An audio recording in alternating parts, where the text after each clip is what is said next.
Muy buenos días a todos los estudiantes de la asignatura de Filosofía de cuarto grado. Vamos a iniciar esta primera sesión que va desde las 9 de la mañana hasta las 9:40. Vamos a esperar que ingresen los estudiantes como Jorge, Guido y Yanela y Tomás Dueña. Vamos a darle un tiempo para que vayan ingresando.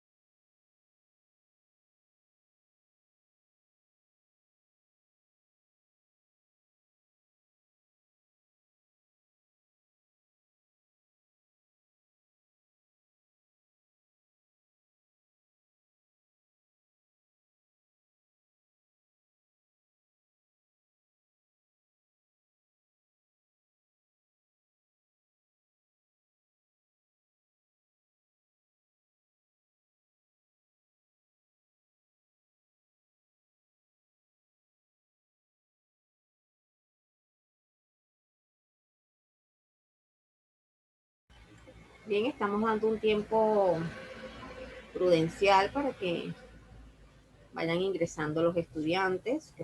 Fielmente y puntualmente ellos ingresan.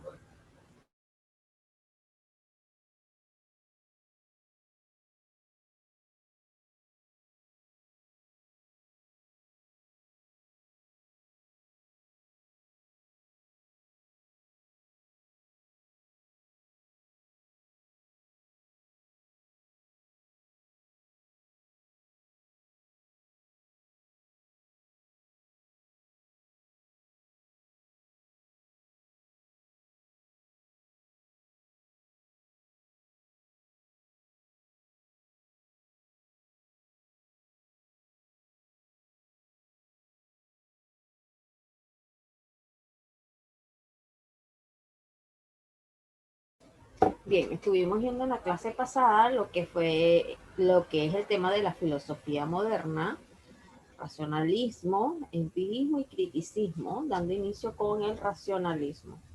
Entonces, tenemos que racionalismo viene de la palabra latina ratio, que significa razón.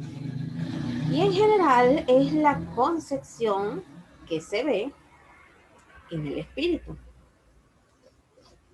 la mente y el entendimiento, el fundamento de toda relación del hombre con el mundo, considerada esta relación como forma superior del pensar humano. Se caracteriza por la afirmación de que la certeza del conocimiento procede de la razón, lo que va asociado a la afirmación de existencia de ideas innatas. Ello supondrá la desvaloración del conocimiento sensible en el que no podrá fundamentar el saber, quedando la razón como la única fuente del conocimiento. Paralelamente, los modelos matemáticos del conocimiento. Vamos aquí ingresando a Yanela. Y el racionalismo afirma que la única fuente del conocimiento verdadero reside ¿en dónde? En la razón. También afirmará la intuición intelectual de ideas y principios evidentes a partir de las cuales comenzará la deducción del saber, y del mismo modo que todo el cuerpo de las matemáticas se deduce a partir de unos primeros principios evidentes e demostrables. Entonces, entre los representantes tenemos aquí a René Descartes, el cual estuvimos hablando en la clase pasada, y entre sus obras tenemos el discurso del método, meditaciones acerca de la filosofía primera, los principios de la filosofía, reglas para la dirección del espíritu. Y dentro de lo que es René Descartes, él presenta el problema cartesiano, que en estrellas tenemos que Descartes encuentra una profunda inseguridad, pues para él nada le parece merecer confianza. Nace así entonces el escepticismo. Vamos agregando a Jorge. Puesto que los sentidos, ¿qué pasa? Nos engañan. Entonces el pensamiento no merece tal confianza. Se cae con qué? Con frecuencia con el error. Y las únicas ciencias que parecen ser seguras son la matemática y la lógica, pues Hay que poner en duda todas las cosas siquiera, aunque sea una vez en la vida. No ha de admitir una sola verdad de la que puedas dudar. No basta con que él dude realmente de ella. Es menester que la duda no supone ni aún como la posibilidad. Y Descartes adoptó el método de la duda en su pensamiento, así para contribuir con la certeza ante la duda. Ahora, para la duda, René Descartes piensa que la duda es absoluta, que exige suspender el asentimiento a cualquier conocimiento aceptado comúnmente, dudar de todo y considerar provisionalmente como falso todo aquello sobre lo cual es posible la duda. Si persistiendo en esta postura se critica de crítica radical, se alcanza un principio sobre la cual la duda no es posible. El método cartesiano señala que Descartes propone a partir de la duda encontrar una verdad segura y descubrir un mundo nuevo y un método nuevo a su vez que sea racional en el que no se diese nada por supuesto, sino que fuera evidente por sí mismo. ¿Qué es el hombre para Descartes? Bueno, el hombre, según Descartes, podemos dudar de todo menos de la duda misma. Pienso, luego existo. Le interesa además el ser, el sum, el pensar, ojito, ya que esta evidencia al ser y la esencia del alma es el pensamiento. La prueba es el siguiente, todo cuando pueda sustraer a la idea de una cosa, permaneciendo intacta, su esencia no pertenece a la esencia de la cosa. ¿Qué es Dios para René Descartes? Pues Dios dice que es una sustancia infinita, eterna, inmutable, independiente, omnisciente y omnipresente. Pues la existencia de Dios, vamos a aceptar aquí dos, pues la esencia de Dios, la existencia de Dios se demuestra en el mismo pensar sobre Él. Además, nuestra idea de la infinitud y eternidad solo puede estar provocada por una causa finita y eterna. ¿Qué es el mundo para René Descartes? El mundo es la resistencia. El mundo físico está determinado por la extensión. El hecho de la existencia del hombre plantea la pregunta por el mundo, por conocerlo. El mundo es simple. La física cartesiana es geometría y se limita a la realidad física, materia y espacio. Es uno lo mismo, la especialidad sería una cualidad de la materia. Ok, esta fue lo que es la clase que estuvimos viendo la semana pasada, perdón, el miércoles pasado. Entonces acá tenemos la continuidad que nos vamos a conseguir también con otro del racionalismo, como lo es Gottfried Leibniz, quien, por acá voy a ver si tengo el material, un momentico, del racionalismo, aquí tenemos el material. Entonces, por acá tenemos un material de internet, una fuente educativa. Vean este chico precioso, este es René Descartes. Pues este hombre es del cual hemos estado hablando en la clase del miércoles y el resumen de hoy. Entonces, a manera de resumen, el racionalismo es un movimiento filosófico surgido en la Edad Moderna de Occidente. Entonces, tenemos que el racionalismo defendía el postulado de que el conocimiento humano proviene ¿de dónde? ¿De cuál capacidad? Pues la capacidad de razonar, algo que constituía en sí mismo un cambio de pensamiento. Pues la gente se ponía a pensar, empezaba a analizar. Entonces, en consecuencia, esta corriente filosófica solo pudo surgir después de los importantes cambios culturales que se dieron en el occidente durante el Renacimiento y el fin de la Edad Media. El pensador francés René Descartes, que fue el fundador del racionalismo, era admirador de la geometría y la matemática, la cual consideraba como un modelo a seguir para toda forma de filosofía. O sea, el hombre era un apasionado por esta asignatura. Entonces, tenemos que Descartes aspiraba a convertir la filosofía en una disciplina científica provista de un método, dado que a su parecer solo mediante la razón podía hallarse ciertas verdades universales. Así que entre ellas tenemos que propuso 4 reglas. La primera regla era la evidencia, pues solo es verdadero lo que no causa duda al pensamiento. La segunda regla era el análisis, entender algo reduciéndolo a sus partes constitutivas. La deducción, encontrar las verdades complejas a partir de las simples conocidas. Y la comprobación, asegurarse de que lo conocido mediante la razón siga estas 4 reglas establecidas. Entonces, aquí tenemos para ampliar un poquito lo que es el racionalismo, comenzando con el fundador René Descartes. Puede ser que para el examen eh, final, que es el día 27, viernes 27, en la hora de filosofía, te pregunte quién fue el fundador del racionalismo. Y no lo olvides, ve bien su nombre, René Descartes, porque no vaya a ser que la vista te vaya a fallar.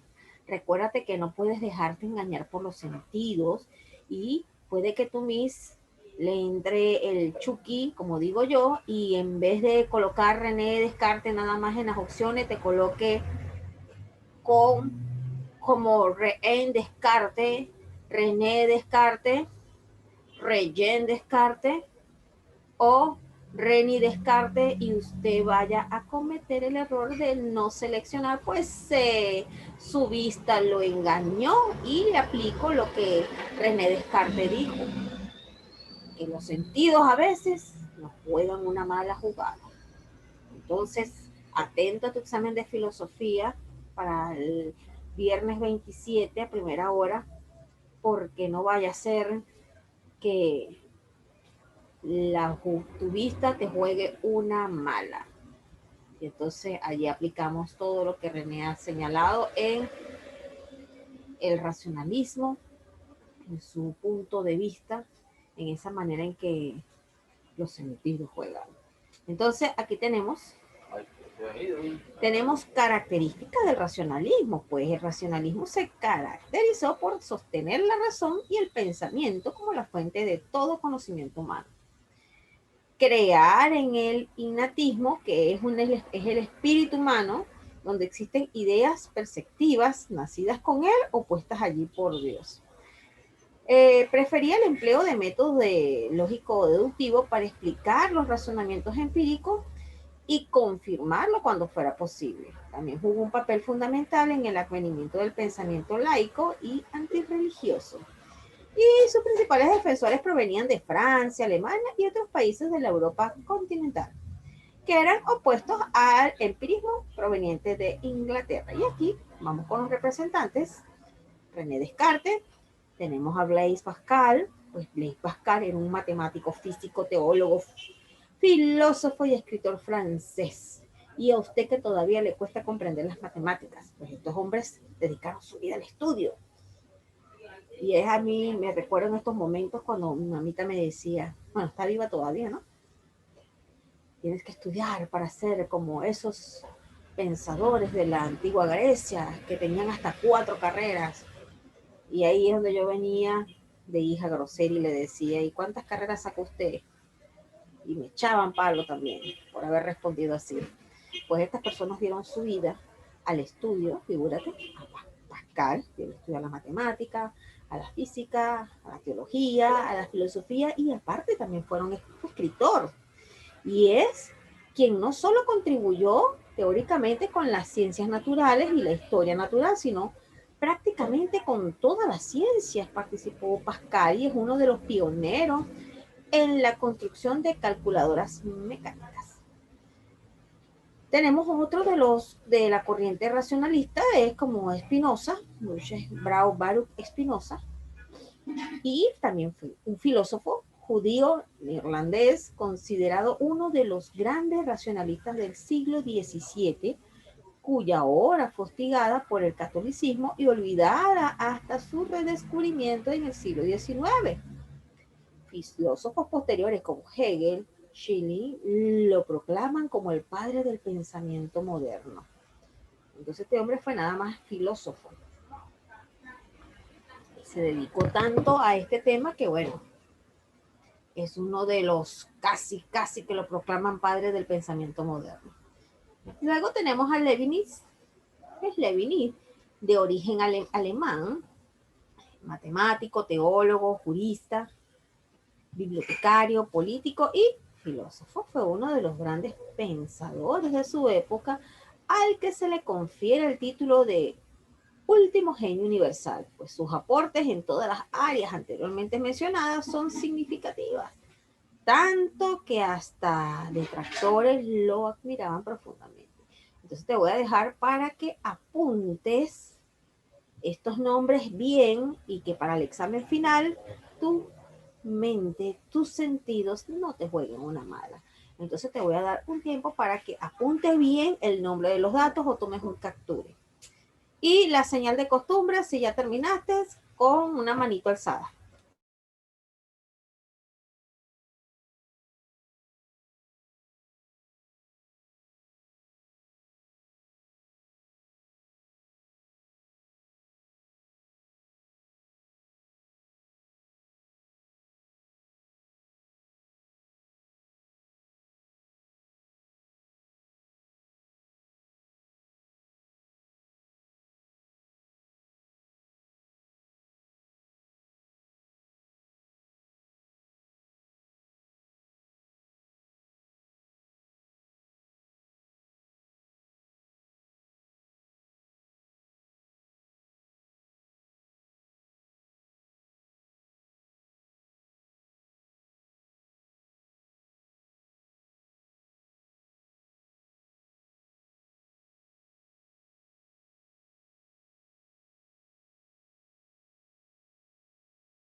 Bien, ahora nos vamos con la siguiente corriente.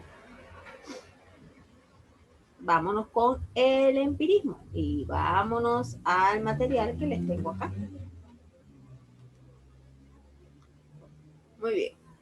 Entonces tenemos acá el empirismo fue un movimiento filosófico que se desarrolla en la segunda mitad del siglo XVII y durante el siglo XVIII en las Islas Británicas como Inglaterra, Escocia e Irlanda. Y forman parte de este movimiento Locke, Berkeley y Hooke. Pero el empirismo como movimiento filosófico se hace eco de una larga tradición británica. Entre los antecedentes vamos a mencionar el nominalista a través de Guillermo Ockham, que también recoge la teoría de la ciencia de Bacon, del Renacimiento y la teoría política de Hobbes, autor del libro Leviatán o el Estado por aspectos éticos y políticos. Y es que la palabra empirismo proviene del griego empiria o empeireira, que significa experiencia. Pues los empiristas dicen que el conocimiento racional no depende de la supuesta exigencia de ideas innatas, sino que se fundamentan, mira, las que no me diste ayer, disculpen, un momentico, ya va un momentico muchachos.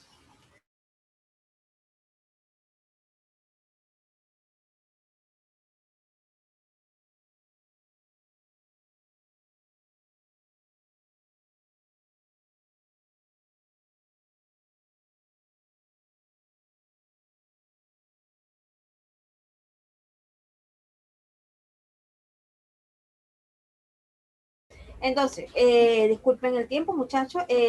Tenemos acá que los empiristas dicen que el conocimiento racional no depende de la supuesta existencia de ideas innatas, sino que se fundamenta en la experiencia, en lo concreto o en expresión de Locke, en el comercio con el mundo. No hay razón que pueda prescindir del conocimiento sensible la razón humana, pues no es autosuficiente, sino que depende de la sensibilidad.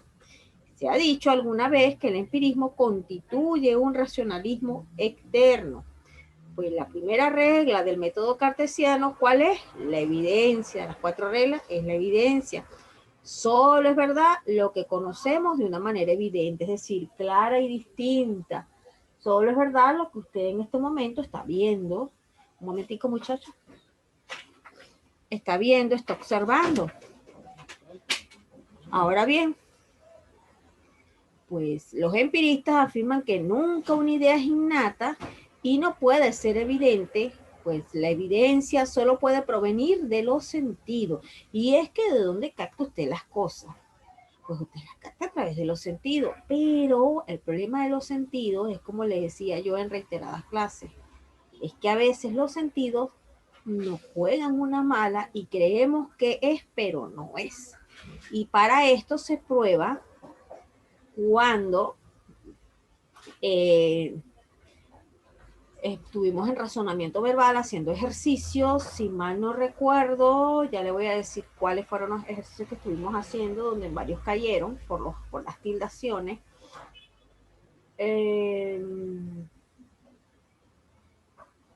Ahorita no recuerdo el nombre, el tema de la clase donde en varios ejercicios que estuvimos aplicando, muchos acertaron, pero otros no, y es porque sencillamente hasta una tilde te hace una mala jugada y te puedes obtener una mala respuesta.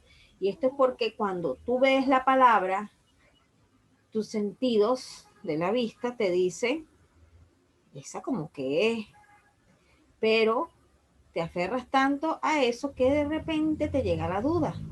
¿Será que es esa? Pero, y entonces empiezas a analizar, a argumentar, y es donde esa simple palabra que tiene una tildación, le caben todas las dudas posibles, todas. Porque si no tienes el conocimiento bien claro de lo que es la tildación, en qué momento la debes usar para interpretarla como pregunta o simplemente como una respuesta a alguna pregunta o un argumento, caes en el error. Y mayormente sucede cuando las palabras como las de interrogación están tildadas, como qué, cuándo, cuánto, cómo, dónde. Entonces, ahí, a estas palabras que te acabo de mencionar, todas las dudas les caben. Si usted no tiene el conocimiento bien claro de lo que la tildación corresponde en estas palabras. Cuando no tienes el conocimiento, para ti todas las dudas van a estar a la orden del día. Cuando uno va a presentar una prueba de admisión, se lo digo por experiencia propia, es el momento en que esa prueba no es que te va a generar duda, es que el conocimiento que tú tienes no está solidificado y te va a llevar a tener duda. Entonces, ¿quién te va a presentar todas las dudas posibles? ¿El examen o tu mente?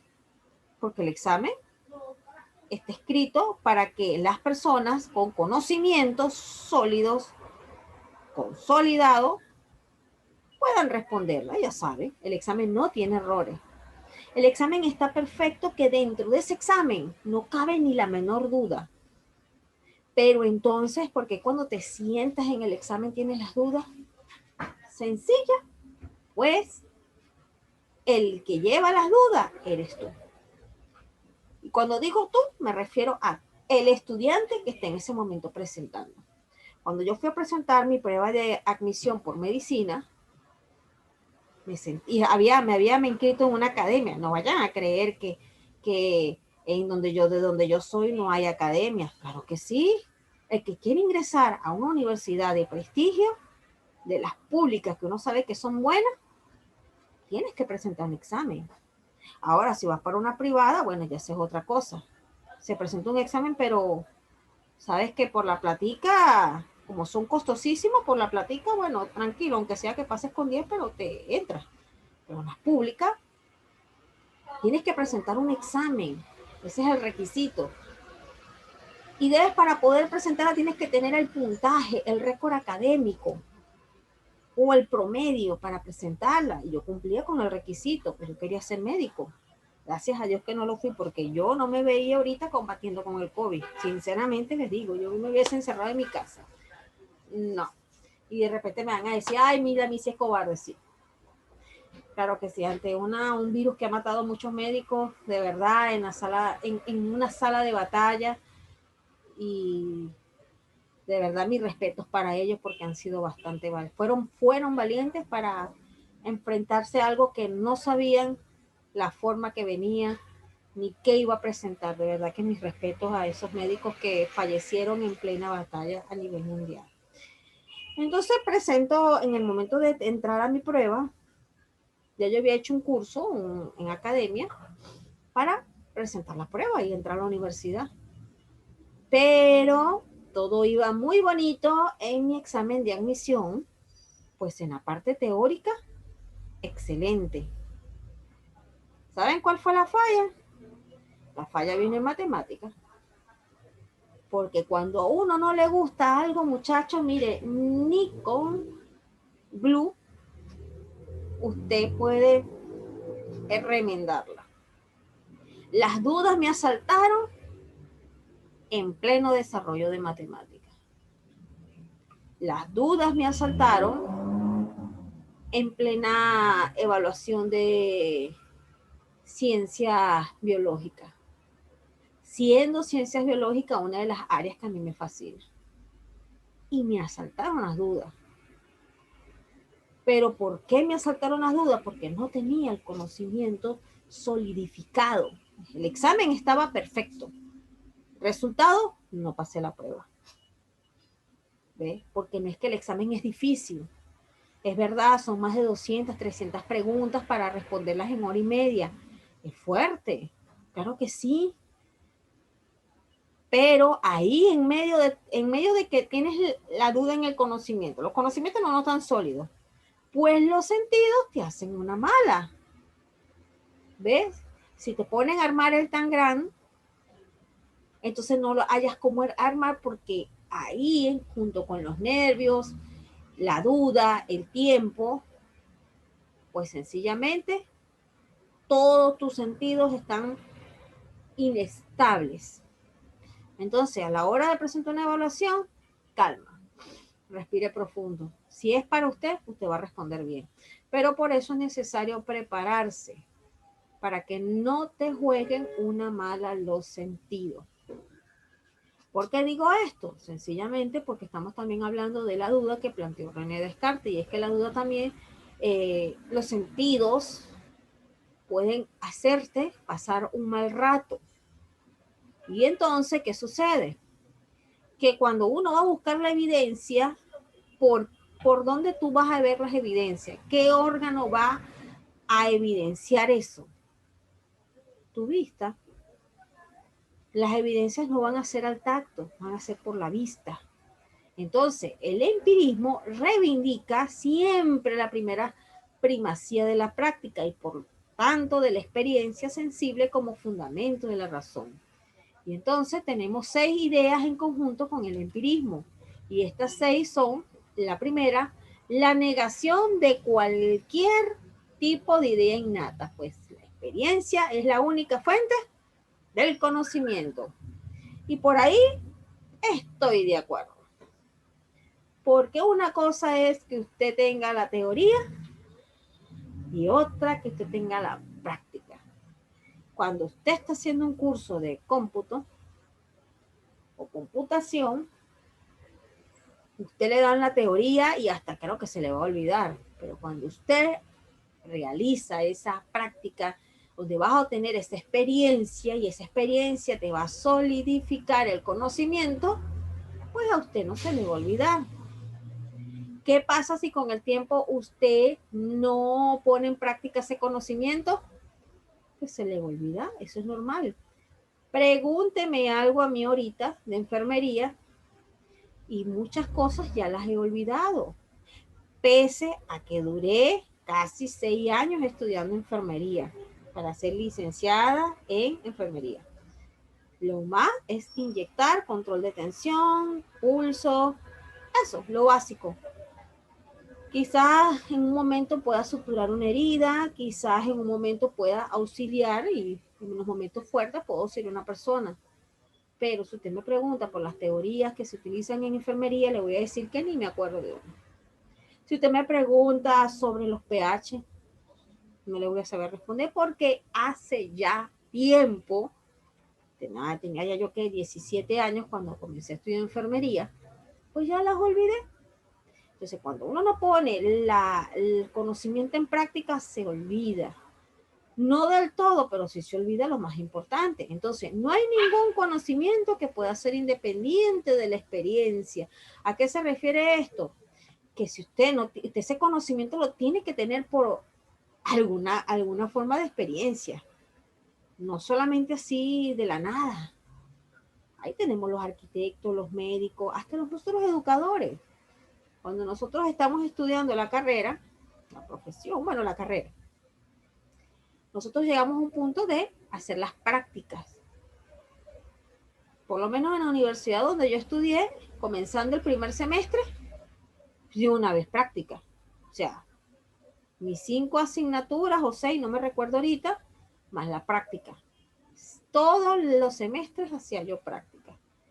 Hay otras universidades que dejan la práctica para los 2 últimos años de estudio y se les respeta. Pero no hay ningún conocimiento que pueda ser independiente de la experiencia, pues no hay ningún conocimiento que pueda ser independiente de los datos sensibles. Cada idea que tenemos, por abstracta que pueda parecer, debe poseer un fundamento en el conocimiento aportado por los sentidos, y los empiristas defienden todos la teoría de la tabula rasa. La mente es como un papel en blanco. Cuando nacemos, somos como un lienzo en blanco o como una caja vacía. Y es diferente experiencia de cada uno que va pintando el cuadro o que va llenando la caja. Cuando nacemos estamos en blanco, pues la experiencia nos permite posteriormente elaborar ideas captadas o construidas a partir de las impresiones. Sin datos sensibles del entendimiento, no dispondrías de ningún tipo de conocimiento, pues el entendimiento no puede ser espontáneamente aportar ninguna idea. No tenemos ideas innatas. Entonces, señala la teoría de tabula rasa que nosotros nacemos con la mente en blanco. Pues usted no nació, ni el mismo Hawking nació así, ay, ya, listo, nací para... No, eso se va desarrollando y se va adquiriendo a través de la experiencia. Por lo menos los educadores que estaban antes de la pandemia eran educadores presenciales. No habían tenido la experiencia de lo que es la educación virtual. Y les fue un choque fuerte para muchos docentes, porque no es igual que usted venga de un ambiente virtual a que venga de un ambiente presencial. ¿Ve? El que viene de educación a distancia, véase virtual, online, viene ya adaptado a ese ambiente y es adaptable a ambos. Puede adaptarse al estudio a distancia y puede adaptarse al estudio de la educación presencial. Yo estudié en las dos modalidades. Yo estudié la licenciatura en educación y en enfermería, la estudié presencial. ¿Cuándo va el choque? Cuando paso a la educación a distancia. A distancia. Cuando le digo a distancia, no es así como yo estoy ahorita con ustedes. No. La educación netamente a distancia, no hay esa virtualidad como la tenemos usted y yo ahorita, que ustedes me preguntan y yo les puedo responder. En educación netamente a distancia, sucede que la comunicación va a ser asincrónica. Es decir, va a ser sincrónica y asincrónica. Sincrónica cuando estamos ahorita a través de un foro participando y yo como moderador estoy pendiente de las respuestas. Y asincrónico es cuando viene lo que es el uso de los correos, de plataformas como Moodle, que te permite interactuar pero de manera asincrónica, no así como estamos ahorita. Entonces yo estudié en esa modalidad, así hice 2 posgrados, fue fuerte. Mi trabajo de grado lo hice así y gracias a Dios lo aprobé. Mi título me lo entregaron presencial, claro que sí, eso tengo hasta fotos y recuerdos de mis compañeros. Mis compañeros lo hice en medio de ese ambiente. No los conocía exactamente por físico, solamente por habla. Ahora, ¿por qué trato el tema? ¿Por qué lo traigo? Pues con esta pandemia, muchos educadores presenciales les fue difícil adaptarse al sistema virtual. ¿Ve? Pero ¿qué hicieron? Ellos hicieron como tabula rasa, que ellos no tenían su caja vacía, ¿no? Ya tienen sus conocimientos solidificados a través de las experiencias. Ellos le añadieron esta nueva experiencia de lo que es la educación virtual. Más no todavía han llegado al tema de educación a distancia, que es bastante, es viable, es fácil. Cuando ya tienes este entorno ya práctico, mucho mejor. Entonces, estas experiencias que cada educador ha tenido ahorita durante la pandemia son para llenar ese lienzo, para llenar esa cajita. Pues son construidas, son captadas de las propias evidencias que ellos tienen. Entonces ellos ahora pueden decir que tienen experiencia en medios virtuales, porque fue algo forzoso. Entonces, ustedes como estudiantes adquirieron también esa experiencia de idea de educación presencial a educación a distancia, bueno, virtual. Entonces, ustedes ya van agregando a su lienzo o a su caja una nueva experiencia que no se les va a olvidar. El día de mañana, vamos a suponer que dentro de 3 años, Dios guarde, se presente una situación que espero que sea muy distinta a esta y no sea tan drástica, y ya ustedes tienen esa experiencia de educación virtual. La regla número 2, tenemos que el establecimiento de la evidencia sensible como único criterio neozoológico, o sea, de conocimiento de verdad, dice que para los cartesianos, o sea, los racionalistas, una idea era verdad cuando la mente la consideraba clara y distinta. En cambio, los empiristas afirmarán que el único criterio que nos permite distinguir el verdadero del falso es la evidencia del dato sensible. Sé que una idea es verdadera cuando puedo decir de qué impresión proviene, o sea, el principio de copia. Ya estamos casi a terminar la primera sesión. La número 3 dice, hay que rechazar como ilegítimo cualquier contenido de conciencia que no tenga una implicación en la experiencia. Por lo tanto, la metafísica es un conocimiento ilegítimo.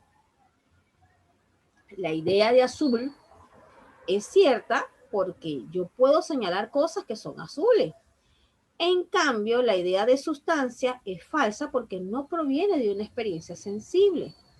Hume afirmará que la metafísica es falsa porque no encontramos en ninguna parte los orígenes sensibles de conceptos como sustancia, causa, yo, Dios, y por lo tanto el conocimiento no trasciende de los límites de la experiencia sensible externa, que son las sensaciones, o internas, que son las reflexiones.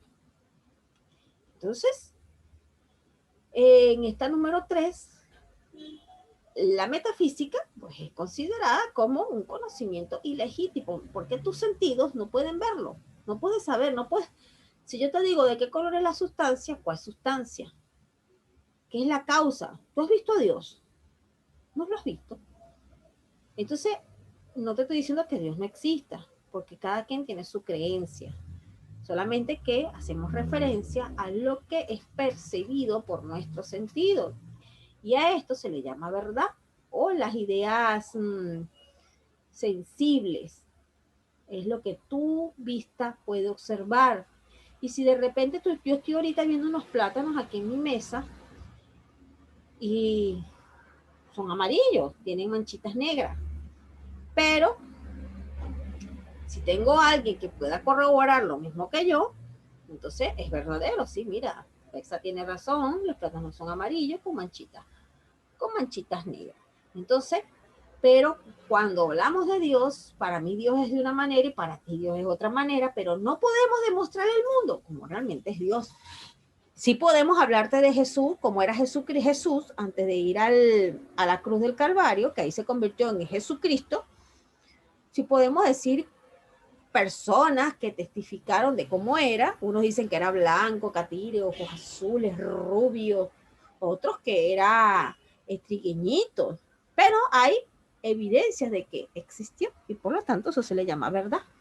Ahora bien, muchachos, vamos a desconectarnos y conéctense a la segunda sesión de filosofía de manera automática.